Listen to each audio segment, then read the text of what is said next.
Hey squad, welcome back to another powerful episode of Royal Sussex Squad, the space where we lift up the truth, speak on what the mainstream won't, and unapologetically stand with Prince Harry and Meghan Markle. If you're new here, welcome to the family. And if you've been riding with us, thank you for staying loyal, because the way these media narratives keep twisting the truth, we need each other more than ever. All right, let's get into it, because this latest piece of news, it's a mess, but not surprising. So Time magazine just dropped their 2025 list of the 100 most influential people in philanthropy. And of course, the royal PR machine is already in overdrive, because William and Kate, yes, the Prince and Princess of Wales, have been named innovators. Time is out here gushing about how they're shaping the future of giving, aligning social imperatives with sound business strategies, and pushing a modern royal agenda. Oh, really? So now aligning business with charity is a good thing? Because last time I checked, when Harry and Meghan do it, they get dragged for daring to make a living while trying to help people. They're called attention seekers, opportunists. But when the palace's golden couple does the exact same thing, it's innovation, it's brilliance, it's impact philanthropy. Let me get this straight. Time is applauding William and Kate for projects like the Earthshot Prize and Kate's Shaping Us campaign, which, let's be honest, sound good on paper but are still struggling to show real results for real people. Meanwhile, the Sussexes are out here building platforms from the ground up. They're working directly with communities. They're launching actual support systems like the Parents Network to help grieving families impacted by online harms. But they didn't make the list. How does that make sense? Let's be real. This isn't about actual impact. This is about who plays the royal game and who doesn't. William and Kate get the praise because they stay in line, smile for the cameras, and play palace politics. Meghan and Harry walked away from the institution to build something better, something honest, independent, and accountable. And for that, they're treated like pariahs. Like their efforts don't count unless a royal press secretary signs off on it. And what's even more twisted, Time specifically praises William for building corporate alliances like that's some brand new idea. But Harry and Meghan have been doing that for years, working with non-profits, producing educational content, raising millions through Archwell Foundation partnerships, and doing it all without the UK taxpayers footing the bill. But suddenly, William links up with a few billionaires, and now he's the messiah of philanthropy. And let's talk about Kate's Shaping Us campaign. It's being promoted as this revolutionary early childhood initiative. But let's be honest, it's mostly been glossy photo ops, a few roundtables, and a whole lot of PR. Important topic? Absolutely. But where's the real-world hands-on engagement? Compare that to Meghan's history, working with UN Women supporting education in Rwanda, fighting for menstrual equity in India, and building programs for disadvantaged women in the UK long before she married into the family. But none of that seems to count because she dared to walk away and find her own voice. Oh, and here's the kicker. Time also named David Beckham as a champion of change. No shade to Beckham's charity work, but let's not act like the timing isn't suspicious. The man just publicly thanked King Charles and Queen Camilla for his 50th birthday gift, and now, bam! He's on the list too. It's all about who's in the royal club, who stays loyal to the institution, who plays nice with the press. Not about who's actually doing the work. Let's get something straight. The real innovators are not the ones hosting cocktail parties in royal palaces, or dropping carefully curated press releases to boost their public image. The real innovators are out here on the ground, pushing for change, putting in the work and doing it without protection, without taxpayer funding and without royal PR backing. That's Harry and Meghan. They gave up the easy road. They walked away from comfort, tradition and security because they wanted to raise their kids in peace, fight for justice and live with integrity. And for that, the media still punishes them. Time magazine still ignores them. And the royal family? They pretend like the Sussexes never existed, unless it's time to throw a little shade or try to distract from a scandal. Let's not be fooled. We see the pattern. The glorification of William and Kate is not about innovation. It's about image management. It's about pushing the narrative that only the royals inside the palace deserve praise, while the ones who broke free get ignored, ridiculed and erased. But not here, not on this channel, not in this community. Here at Royal Sussex Squad, we celebrate truth. We honour courage. We lift up Harry and Meghan for who they really are. Trailblazers, advocates and changemakers. Not perfect, not polished, but authentic. And in a world full of fake headlines and spin, authenticity is power. So if you're as tired of the double standards and the media manipulation as we are, do us a favour. Subscribe to the channel, hit that like button, and let the algorithm know you're not here for the royal PR machine. You're here for real talk and real love for the Sussexes. And if you want to go the extra mile and support our mission to keep pushing back on the nonsense, hit that super thanks button and donate to the channel. Every little bit helps us keep this content coming and keep this community strong. Because we're not just fans, we're family. And in this family, we ride for Harry and Meghan always. The world of royalty often seems to sparkle. It is a realm of tradition, duty and public service. Philanthropy, the act of giving, is a cornerstone of this royal duty. Members of the firm are expected to champion causes. Yet, in this grand theatre of giving, not all efforts are viewed through the same pristine lens. A shadow of disparity often falls, casting doubt on the fairness of the narrative we are consistently fed. Our focus narrows to two prominent royal pairings. Prince William and Princess Catherine, the Prince and Princess of Wales, stand as the embodiment of the future monarchy. Then there are Prince Harry and Meghan, the Duke and Duchess of Sussex. They have chosen a different route, stepping back from senior royal roles. Both couples engage in significant charitable work. Yet when we observe the media's portrayal, a starkly different picture emerges for each. One couple is frequently lauded, their every charitable step met with applause and admiration. The other often finds their endeavours scrutinised, minimised, or even criticised. This essay ventures into this perplexing divide.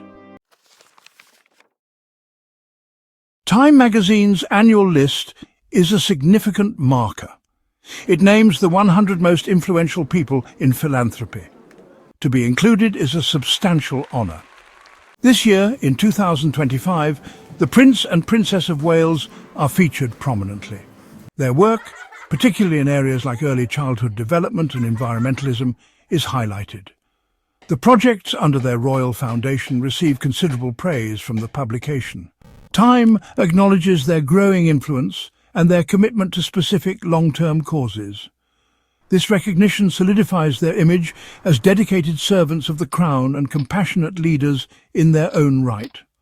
Their presence on such a prestigious list celebrates their established roles within the monarchy. Princess Catherine's focus on the foundational years of children's lives is lauded as vital. Prince William's ambitious environmental prizes and homelessness initiatives are seen as important contributions. The Crown's continuity in charitable endeavours is thereby showcased. But the world of philanthropy is vast. Many others are making profound contributions, sometimes in less traditional ways, and their stories also deserve to be told.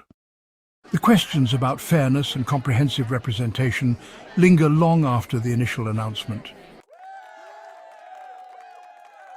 Prince William and Princess Catherine undoubtedly benefit from a largely positive press.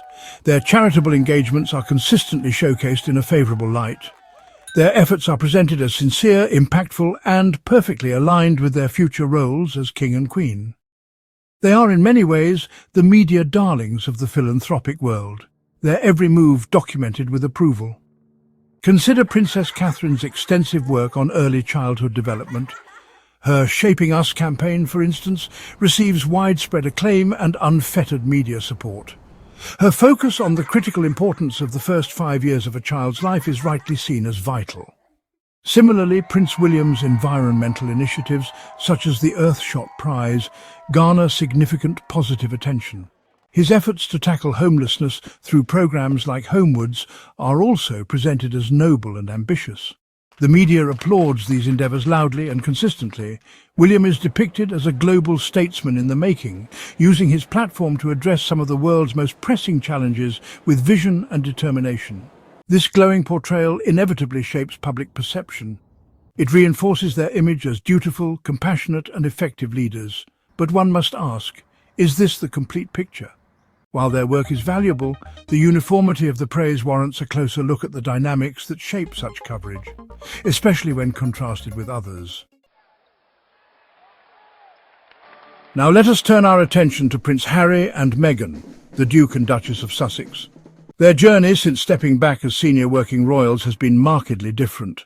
Their choices have been bold, sometimes controversial, but their underlying commitment to service remains incredibly strong. The Archewell Foundation serves as the primary vehicle for their philanthropic and creative outputs. Through Archewell, they address a wide range of critical global issues. Mental well-being, building a safer and more equitable online world, and fostering compassionate communities are central to their mission. Consider the tangible impact of their projects. Prince Harry's continued dedication to the Invictus Games provides a powerful platform for wounded, injured and sick servicemen and women. Meghan's advocacy for women's rights and empowerment continues to inspire.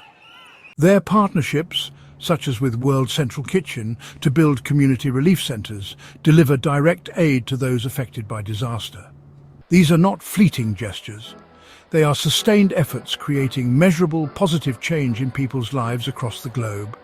Yet these significant endeavours often struggle to receive fair or sustained positive media coverage.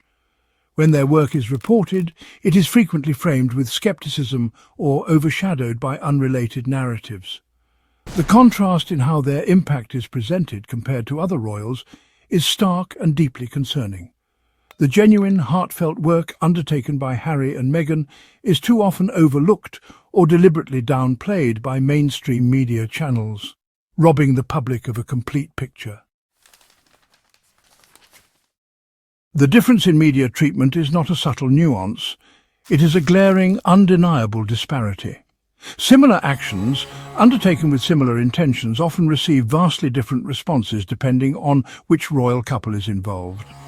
This is the very heart of the issue we're examining. It points to a systemic bias that favours one narrative while actively undermining another.